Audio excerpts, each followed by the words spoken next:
Hello everyone, स्वागत है हमारे यूट्यूब चैनल मिस्टर आशीष हब पे।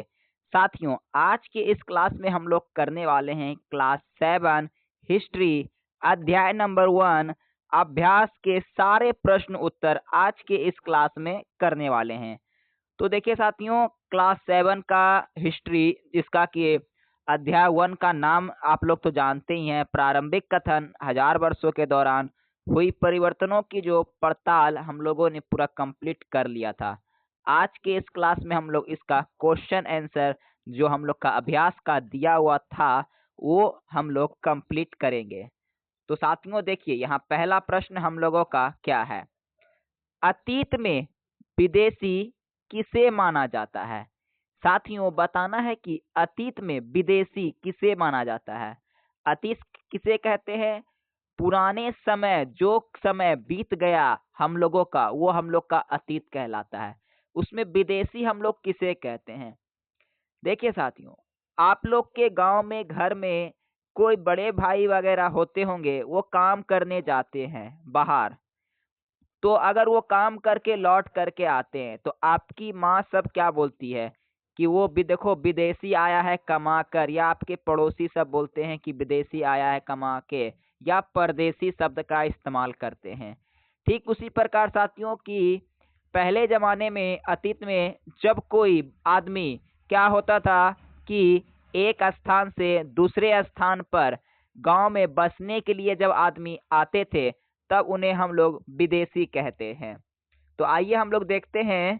कहता है अतीत में विदेशी उन व्यक्ति को माना जाता था जो किसी विशेष समाज या संस्कृति का हिस्सा नहीं होता था, यानी जो उस स्थान की भाषा, रीति रिवाज और परंपराओं से क्या था, अलग था। देखिए साथियों, आपके गांव शहर में अगर कोई आदमी बाहर से आएगा, मान के रखिए कि अमेरिका से कोई आदमी भारत आया, तो उसका क्या होगा, वो व्यक्ति का भाषा अलग होगा, रीति रिवाज अलग होगा और परंपरा अलग होगा। भाषा यानी कहने का मतलब कि वो इंग्लिश बोल देगा। रीति रिवाज, उसको कभी ये करेगा कभी वो करेगा, उसका खाना पीना हर चीज क्या होगा, अलग होगा, अलग होगा। परंपरा उसका अलग होगा, रहने का, सहने का। ठीक इसी प्रकार यही प्रकार के जो व्यक्ति होते हैं उसी को हम लोग क्या बोलते हैं, विदेशी कहते हैं साथियों। अब आइए हम लोग अपने अगले प्रश्न को देखते हैं। देखिए साथियों, किसी प्रकार का अगर समझने में आपको कोई दिक्कत हुआ होगा तो कमेंट में जरूर बता सकते हैं। आगे का प्रश्न है, सही या गलत बताइए।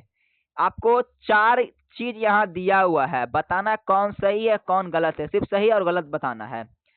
तो देखिए साथियों, पहला क्या है, क नंबर में, सन 700 के बाद के काल के संबंध में अभिलेख नहीं मिलते थे। यहाँ एक शब्द आया है अभिलेख। अभिलेख का मतलब क्या होता है? देखिए, मैं अभी का जीवन से रिलेटेड करके वर्तमान में मैं जाता हूँ, यानी कि वर्तमान से हम लोग किस में, भूतकाल में जाएंगे, यानी बीते हुए समय में। साथियों होता था क्या कि अभी के जमाने में बात करते हैं, आप लोग क्या करते हैं, पत्र वगैरह लिखते हैं किसी को। तो आजकल तो एसएमएस का जमाना चला है, लेकिन बहुत आदमी पत्र लिखते हैं। मान के रखिए कि डाकिया कोई पत्र लेकर के आया आपके घर में, तो क्या किया, आपके बारे में उसमें लिखा रहेगा। चलिए एक छोटा सा एग्जाम्पल लेके चलते हैं। मान के रखिए कि हमारे प्रधानमंत्री ने कोई कार्य किया, अच्छा कार्य किया, तो वो कार्य को क्या करते हैं, एक कागज में लिख करके या फिर किसी अच्छे चीजों में लिख करके उसको रख देते हैं ताकि आने वाली पीढ़ी उसे देख सके।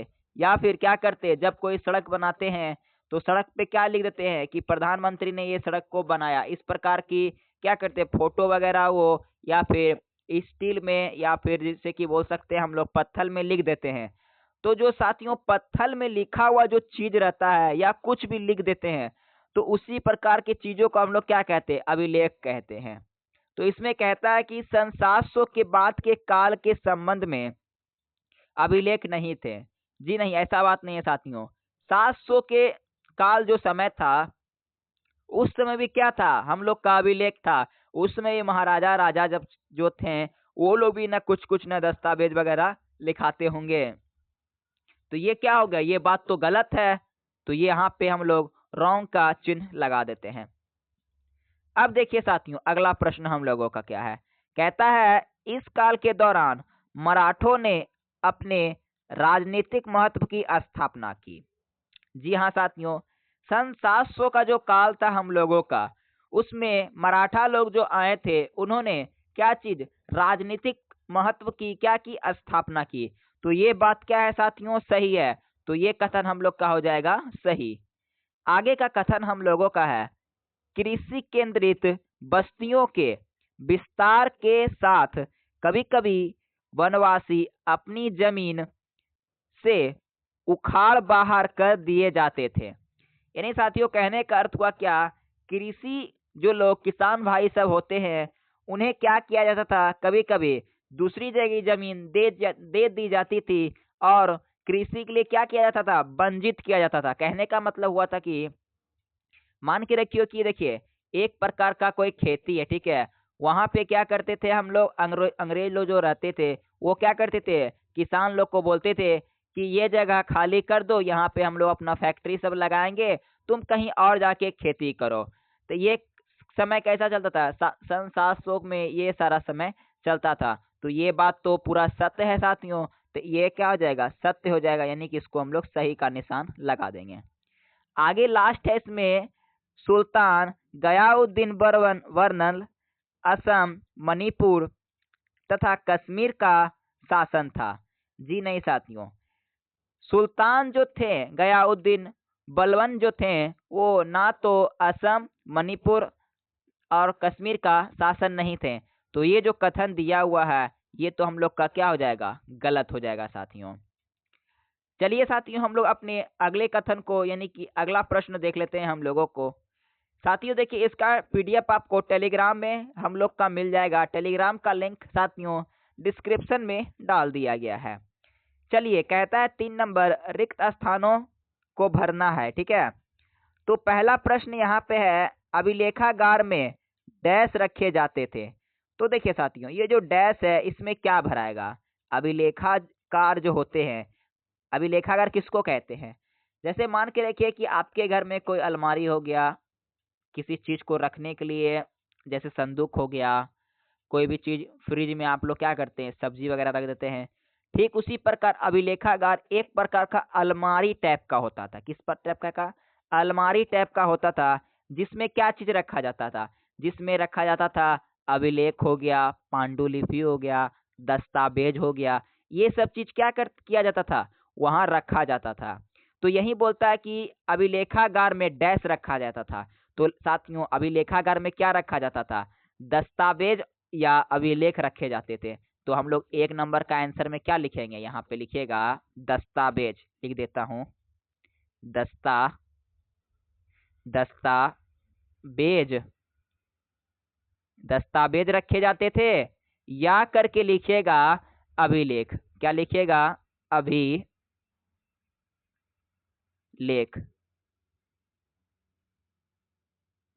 इस प्रकार आप लोग लिख दीजिएगा। ये कितना, ये क नंबर में भराएगा, ठीक है साथियों, किस में भराएगा, ये क नंबर में भरा जाएगा। कोई दिक्कत जी नहीं, होना भी नहीं चाहिए। चलिए ख नंबर देखते हैं। डैश 14वीं सदी का एक इतिहासकार था।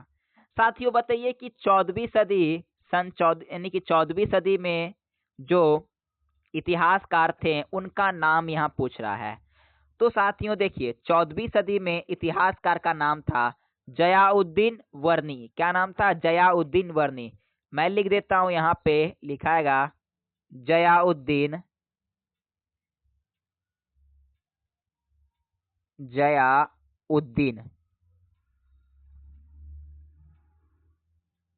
जयाउद्दीन वर्नी, जयाउद्दीन वर्नी। इस प्रकार साथियों आप लोग लिख लीजिए किसमें, दूसरा नंबर में, यानी कि ख में। 14वीं सदी का जो इतिहासकार थे उनका क्या नाम था, जयाउद्दीन वर्नी था। चलिए अब हम लोग आगे बढ़ते हैं। साथियों गौ में क्या कहता है, डैश डैश डैश डैश, 4 गो डैश है और ये 5वां डैश। इस महाद्वीप में इस काल के दौरान लाई गई कुछ नए फसलें हैं। साथियों देखिए, सन 700 का काल हम लोग का चल रहा था। बोलता है कि इस काल में यानी कि उस समय में उपमहाद्वीप में जो फसल नया नया आया था, तो वो फसल कौन कौन सा था उसका नाम बताना है। तो चलिए साथियों, तो देखिए साथियों, पहला फसल हम लोग का क्या था, यानी उस समय का आलू था। क्या था? आलू। पहला आलू था। दूसरा क्या था? दूसरा मक्का था। क्या था? मक्का। दूसरा मक्का था, डैश दीजिएगा। तीसरा फसल क्या था? मिर्च था। क्या था? मिर्च। तीसरा फसल साथियों मिर्च था। चौथा क्या था? चौथा टमाटर था। क्या था? टमाटर। टमाटर। चौथा टमाटर था। उसके बाद और के बाद क्या भराएगा? और के बाद पांचवा जो था वो तंबाकू था। क्या था? तंबाकू। तंबाकू।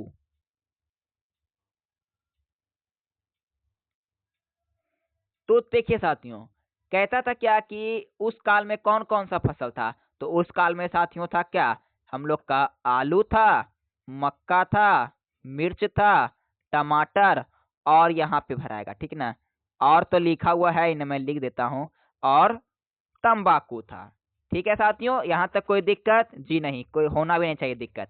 पीडीएफ आपको टेलीग्राम में मिल जाएगा। ठीक ना? इसका घबराने की कोई बात नहीं, पीडीएफ आपको टेलीग्राम में मिल जाएगा।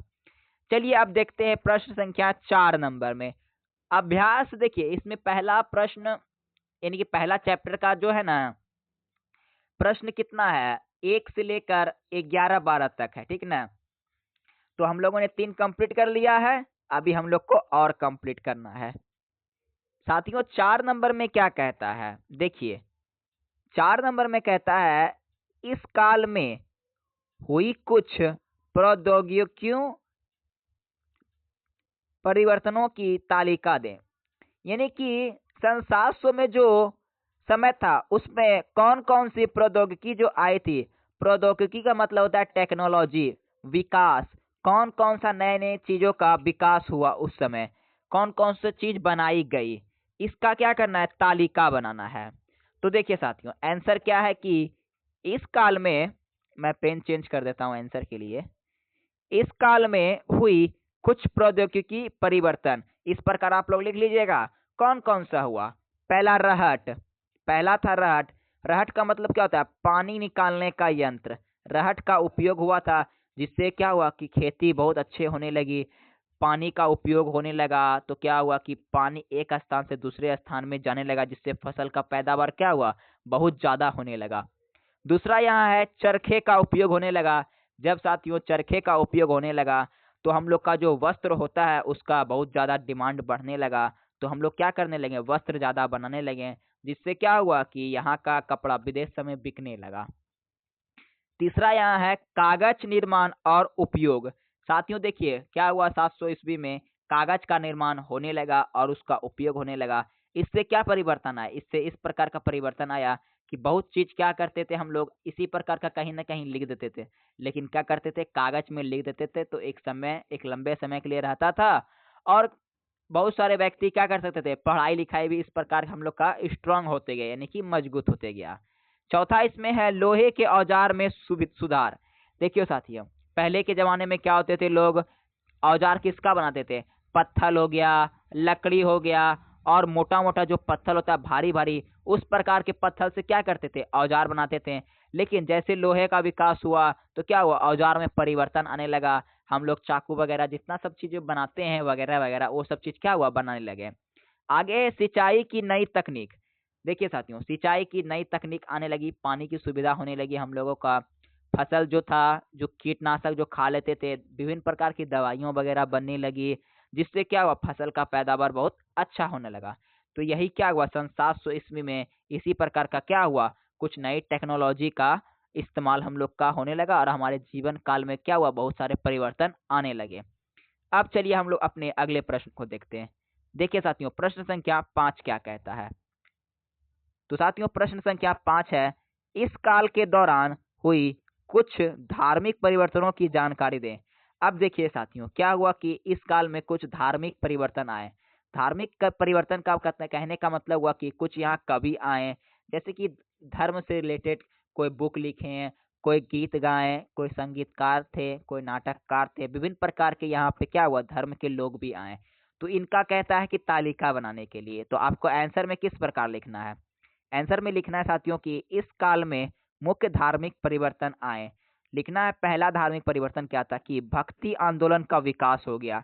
जैसे कि कबीर आए, तुलसीदास आए, इन्होंने क्या किया कि नई नई किताबें लिखी, बहुत सारे पोयम वगैरह लिखे, तो क्या हुआ भक्ति का यहाँ पे विकास होने लगा। दूसरा है सूती आंदोलन,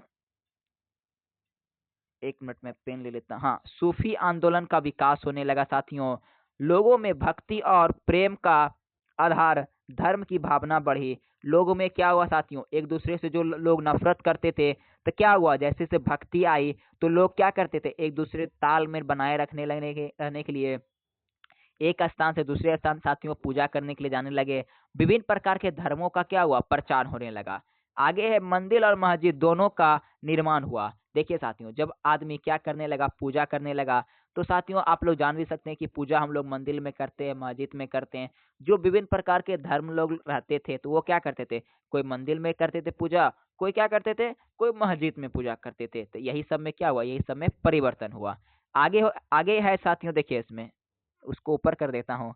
आगे क्या है कि जाति भेदभाव के खिलाफ आवाज उठी। साथियों देखिए, जाति भेदभाव के खिलाफ आवाज उठी। हमारे डॉक्टर बी आर अम्बेडकर आए थे, एक समय आए थे। उन्होंने क्या किया, जाति व्यवस्था में बहुत सारे परिवर्तन लाए थे। कोई हिंदू है, कोई मुस्लिम है, कोई ये है, कोई वो है, धर्म के कारण बहुत सारा परिवर्तन होने लगा। तो इससे क्या हुआ कि ना कि जाति भेदभाव जो खिलाफ था, कोई था क्या था कि कोई गोरा रंग था तो उसको काले रंग पसंद नहीं करते थे, कोई काले रंग के व्यक्ति थे तो उसे गोरे रंग पसंद नहीं करते थे। इसी प्रकार का क्या हुआ साथियों कि परिवर्तन हुआ हम लोग के देश में। चलिए हम लोग अब अपने प्रश्न को आगे बढ़ाते हैं। साथियों क्लास को अगर आप लोगों ने अभी तक लाइक नहीं किया है तो एक बार क्लास को आप लोग फटाफट लाइक कर दीजिए।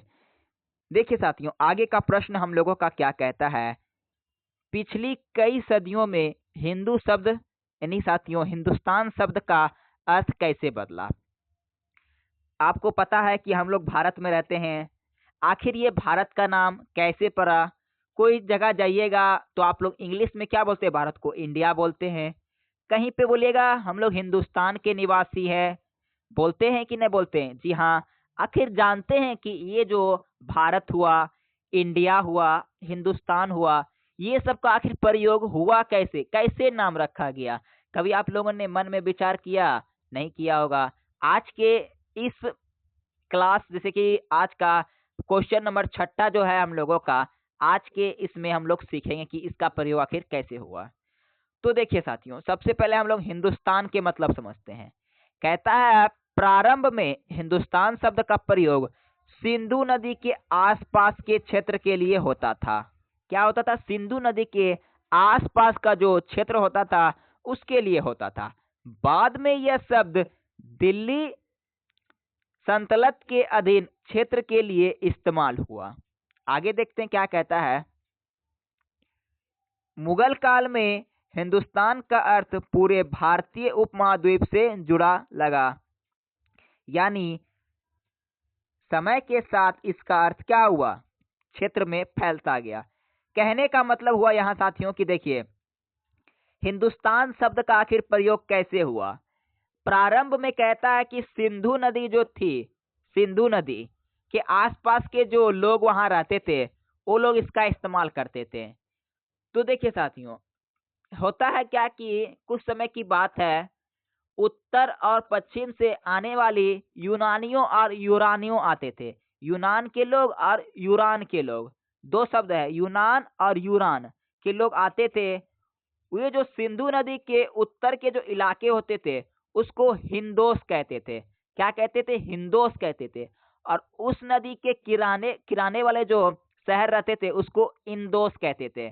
तो वो क्या करते थे, ह का उच्चारण यानी कि वो जो सिंधु है ना, सिंधु न कह के उसको हिंदू कहते थे, इंदू हिंदू। तो हिंदू से हम लोग का क्या, हिंदुस्तान निकल गया। क्या निकल गया, हिंदुस्तान निकल गया साथियों। इसी प्रकार का कुछ कहानी हम लोग के इतिहास में कहा गया है। चलिए आगे देखते हैं हम लोग। इतिहास है साथियों, आप लोग जब तक इसको अच्छे से नहीं पढ़िएगा तब तक आपको क्या होगा, किसी प्रकार की जानकारी हासिल करने में दिक्कत ही होगी। चलिए आगे देखते हैं, आगे क्या कहता है, जातियों के मामले कैसे नियंत्रण किए गए हैं। साथियों, जाति जो होती है, जाति, उसके मामले को कैसे नियंत्रित किए जाते थे। आंसर में है, जातियों के नियम जाति पंचायतों द्वारा और लागू किए जाते थे। ये पंचायत विवाह, खान पान और सामाजिक नियम तय करते थे, जिससे क्या होता था कि नियम तोड़ने पर दंड या जुर्माना का दिया जाता था। कहने का साथियों यहाँ अर्थ हुआ क्या कि जाति जो होती थी उसको तय कौन लोग करते थे, उसे तय करते थे पंचायत के द्वारा। कैसे? पंचायत के द्वारा। जैसे अगर पंचायत चाहेगा तो उसका विवाह होगा, खान पान होगा और सामाजिक नियम का उसका, जैसे एक नियम होता है ना समाज में, हम लोग विवाह शादी वगैरह जो होता है, कोई भी जैसे कि रीति रिवाज होता है, वो हम लोग क्यों करते आ रहे हैं? क्योंकि देखिए हम लोग के पूर्वज ऐसा किए हैं, तभी हम लोग क्या करते जा रहे हैं, ये सब हम लोग करते जा रहे हैं, वरना ये करने की जरूरत भी नहीं है। अगर आप लोग शादी नहीं कीजिएगा, क्या कुछ होगा? कुछ नहीं होगा। अगर आप लोग कोई सा भी परिवर्तन हुआ, कोई सा ऐसे पूजा पाठ हुआ, ये सब अगर कीजिएगा तो भी ठीक है, नहीं भी कीजिएगा तो भी ठीक है। लेकिन ये सब एक प्रकार का क्या हुआ, नियम हो गया, पूर्वज हम लोग के करते आ रहे हैं, तो हम लोग को भी क्या हो गया, मानना अनिवार्य हो गया। ठीक इसी प्रकार इसमें बोल रहा है कि जाति के मामले आखिर कैसे नियम में परिवर्तन आते गए। तो एक पंचायत उस समय बना, पंचायत ये तय किया कि विवाह होगा, खान पान होगा और सामाजिक का कुछ नियम होगा। जो इस नियम का उपयोग नहीं करेगा उसको क्या दिया जाएगा, उसको दंड दिया जाएगा। नियम अगर तोड़ेगा या तो जुर्माना होगा या तो उसका बहिष्कार किया जाएगा। हम लोग के इंडिया में यानी कोई भी देश हो गया, उसमें कानून होता है ना, ठीक इसी प्रकार जैसे कि कानून हम लोग के पूर्वज बना के चले गए हैं कि हम लोग को ये चीज करना चाहिए। और हम लोग का जैसे कि इंडिया में कानून है ना कि अगर आप लोग कोई भी सरकार के खिलाफ कुछ भी बोलिएगा, कानून का उल्लंघन कीजिएगा, तो आपको क्या हो सकता है, जेल हो सकता है और कुछ धनराशि की जुर्माना भी हो सकती है, जिसमें आपका घर भी जा सकता है, आप एक लंबे समय तक जेल जा सकते हैं, फांसी के नियम वगैरह वगैरह वगैरह आप पे मुकदमे चलाए जा सकते हैं। ठीक उसी प्रकार क्या हुआ, हम लोग के जीवन में होता है साथियों। चलिए आगे का प्रश्न हम लोग को देख लेते हैं। प्रश्न संख्या 8 कहता है, सर्व क्षेत्रीय साम्राज्य से आप क्या समझते हैं। साथियों, सर्व क्षेत्रीय जो होता है साम्राज्य, इससे हम लोग क्या समझते हैं, आइए देखते हैं। कहता है, ऐसे साम्राज्य जो बहुत बड़े क्षेत्र में फैले हो और जिसमें विभिन्न प्रदेश और लोग शामिल हो, उसे सर्व क्षेत्रीय साम्राज्य कहते हैं। कहने का अर्थ हुआ साथियों कि सर्व क्षेत्रीय, इसको आप लोग ऐसे समझिए, एक मार्केट है, एक मार्केट में 10 आदमी आया सब्जी बेचने के लिए। ठीक क्या हुआ, ठीक दूसरे दिन आदमी 20 आ गया, 40 आ गया, 50 आ गया, तो मार्केट क्या करता है, बड़ा बाजार का रूप ले लेता है। ठीक उसी प्रकार यहाँ क्या होता है कि विभिन्न प्रकार के जगह जगह से लोग आते हैं। कहाँ कहाँ से आते हैं, कोई लोग आते हैं हम लोग का प्रदेश से आते हैं और क्या होते हैं, हम लोग के बीच में शामिल हो जाते हैं। जैसे हो गया मुगल, हो गया मुगल साम्राज्य आए जो कि भारत के बड़े हिस्से में आते हैं। ये सब क्या हुआ, मुगल साम्राज्य आ गए, कोई बाबर आया, कोई अकबर आया, इसी प्रकार क्या क्या हुआ, आते गया आते गया। यही हम लोग का सर्व क्षेत्रीय क्या हुआ, इसका साम्राज्य का मान हुआ। चलिए आगे देखते हैं, प्रश्न संख्या 9 क्या कहता है। प्रश्न संख्या साथियों 9 है, पांडुलिपियों के उपयोग में इतिहासकारों के सामने कौन कौन सी समस्याएं आई। अब देखिए साथियों, पांडुलिपियों, इसका मैं बहुत अच्छे से मैं बताता हूं। देखिए कहता है कि पांडुलिपियों का इतिहासकार जब इसका क्या किए, पढ़ना स्टार्ट किए, तो उसके सामने कौन कौन सा समस्या आया।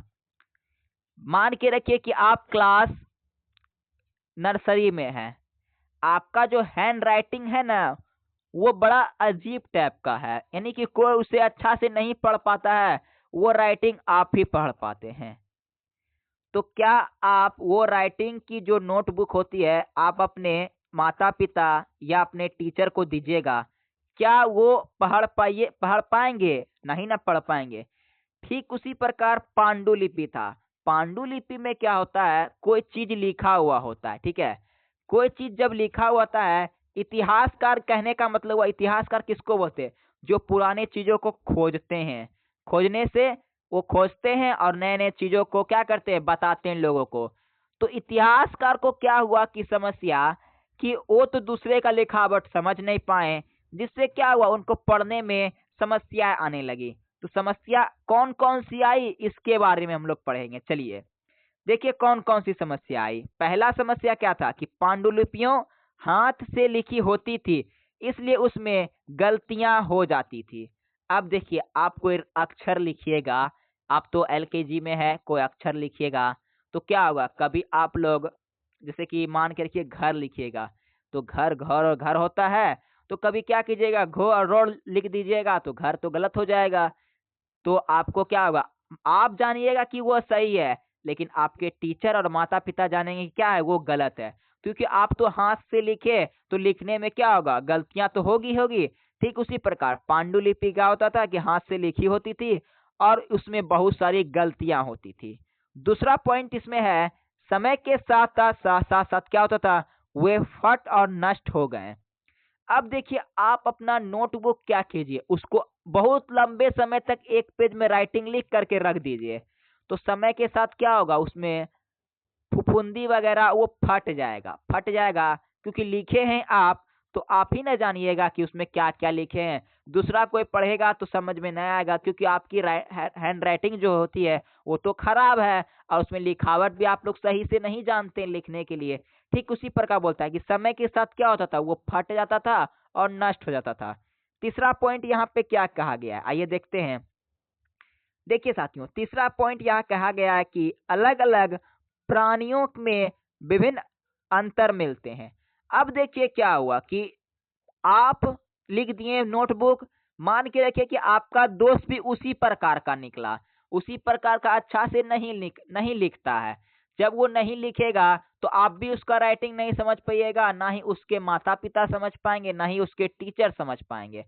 तो होता था क्या कि बहुत सारे राजा लोग जो होते थे, बहुत सारे राजा तो ऐबे किए, बाबर आया, अकबर आया, जलालुद्दीन मोहम्मद आया, वगैरह वगैरह आते गया। जब वगैरह वगैरह जब राजा जब आते गया तो अपना अपना पांडुलिपि लिखाते गया। तो सभी राजा के पास एक ही मंत्री तो था नहीं, जो कि अक्षर एक रहेगा तो समझने में आसानी होगी। अलग अलग था तो सबका अलग अलग लिखने भी नहीं जानता था।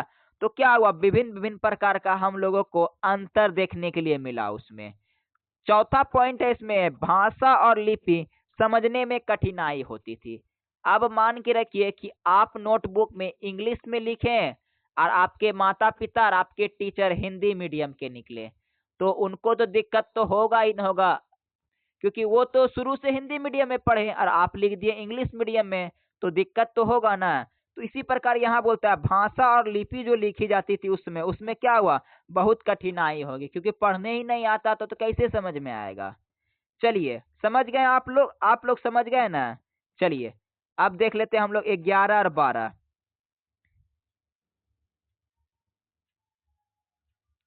11 12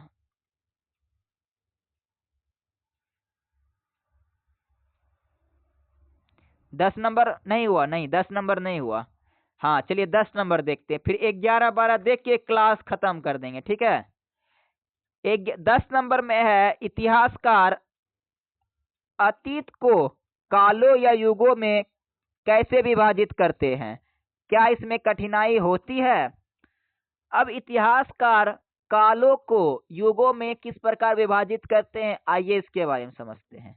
देखिए इतिहासकार अतीत को आर्थिक, सामाजिक, राजनीतिक और सांस्कृतिक परिवर्तन के आधार पर कालों में बांटते हैं। जैसे प्राचीन काल हो गया, मध्यकाल हो गया, आधुनिक काल हो गया। हम लोग इतिहास को 3 काल में पढ़ते हैं। पहला प्राचीन काल, जो कि क्या हुआ, बीत गया। मध्यकाल जो कि बीच का है, और आधुनिक काल जो कि चल ये रहा है, धीरे धीरे धीरे धीरे चल रहा है। इस प्रकार हम लोग पढ़ते हैं। इसमें देखिए कठिनाई क्या क्या हुई थी। कठिनाई हुई थी क्या कि सभी क्षेत्रों में परिवर्तन एक साथ नहीं होती थी। यानी कि देखिए, दिल्ली में कोई घटना हुआ, क्या वो घटना मुंगेर में भी होगा? नहीं। मान के कि कोई घटना असम में हुआ, क्या वो घटना दिल्ली में भी होगा? नहीं होगा। समस्या है, किसी एक घटना के आधार पर काल हमेशा सही नहीं होता था।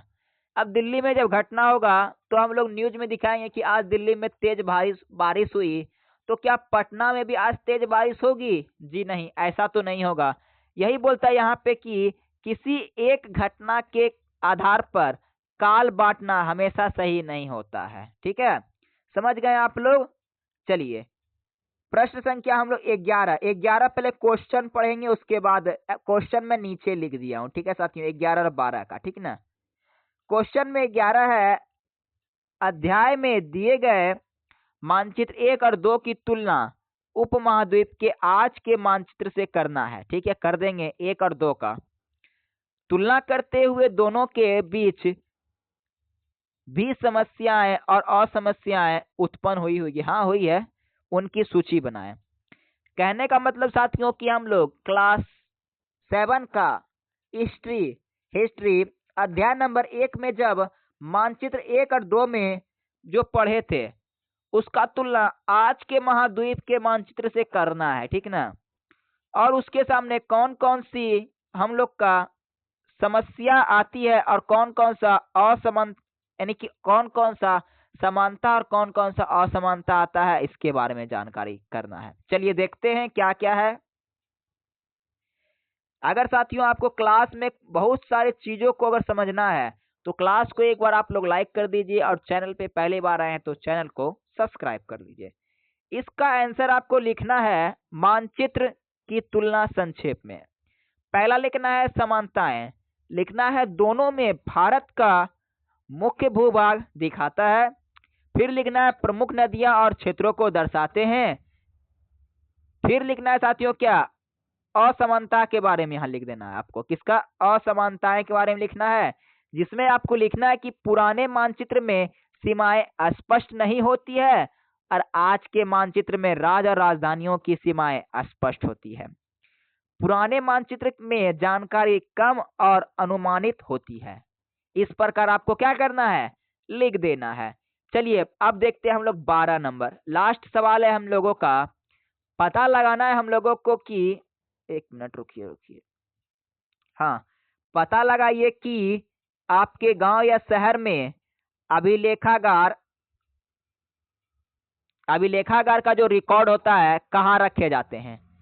पता लगाना है कि जो चीज आज हम लोग लिखते हैं, प्रधानमंत्री वगैरह जो लिखते हैं, वो कहाँ रखे जाते हैं।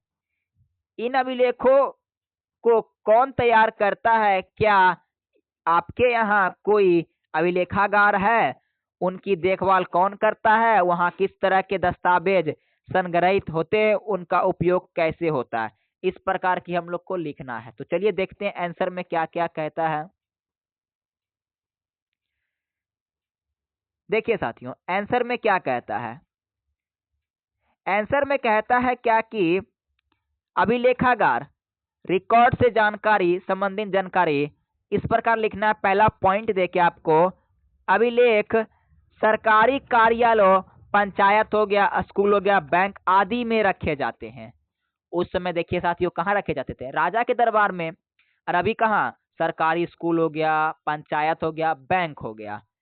इन्हें सरकारी कर्मचारी या अधिकारी तैयार करते हैं। जो डीएम सब रहते हैं वो तैयार करते हैं या कर्मचारी सब तैयार करते थे। उस समय कौन तैयार करते थे? उसमें मंत्री तैयार करते थे। अब देखिए, अभिलेखागार में इनकी देखभाल विशेष कर्मचारी द्वारा होती थी। अब जो अभिलेखागार होते थे उनमें विशेष कर्मचारी होते थे, जैसे कि पुलिस हो गया, एयरफोर्स हो गया, ये सब क्या करते थे? वो सब चीज का देखभाल करते थे। और उस समय कौन होते थे? सैनिक सब जो होते थे, तो वही क्या करते थे? इसकी देखभाल करते थे। आगे है, अभिलेखागार में इसकी देखभाल कर्मचारियों द्वारा की जाती थी। यहाँ जन्म मृत्यु प्रमाण पत्र, जमीन के कागज, सरकारी दस्तावेज रखे जाते थे। यहाँ देखिए साथियों कौन कौन से कागज होते हैं हम लोग के, क्योंकि सरकार तो काम करती है तो उसके बारे में जानकारी तो मिलती ही नहीं है, उतनी सारी रखी नहीं जाती थी। जैसे कि जन्म प्रमाण पत्र हो गया, किसी का मृत्यु प्रमाण पत्र हो गया, जमीन का कागज हो गया, सरकारी दस्तावेज रखे जाते थे अभिलेखागार में। इसका उपयोग सरकार, इतिहासकार और आम लोग करते हैं। इसका उपयोग कौन कौन करता है? सरकार करते हैं, इतिहासकार करते हैं और हम लोग नागरिक सब करते हैं। तो साथियों, आज का क्लास यहीं तक। आगे का क्लास हम लोगों का दूसरे दिन होगा अध्याय 2 के साथ। अगर आप लोग चैनल को अभी तक सब्सक्राइब नहीं किए साथियों, तो फटाफट एक बार चैनल को सब्सक्राइब कर लीजिए। इसका पीडीएफ आपको टेलीग्राम में मिल जाएगा, लिंक डिस्क्रिप्शन में है। यहाँ लिखा हुआ है क्लास 6 से लेकर क्लास 12 तक की यानी कि 10 तक की एनसीईआरटी की पढ़ाई कराई जाती है। तो चलिए साथियों, आज का क्लास यहीं तक। मिलते हैं हम लोग अपने अगले क्लास में, तब तक के लिए जय हिंद, धन्यवाद।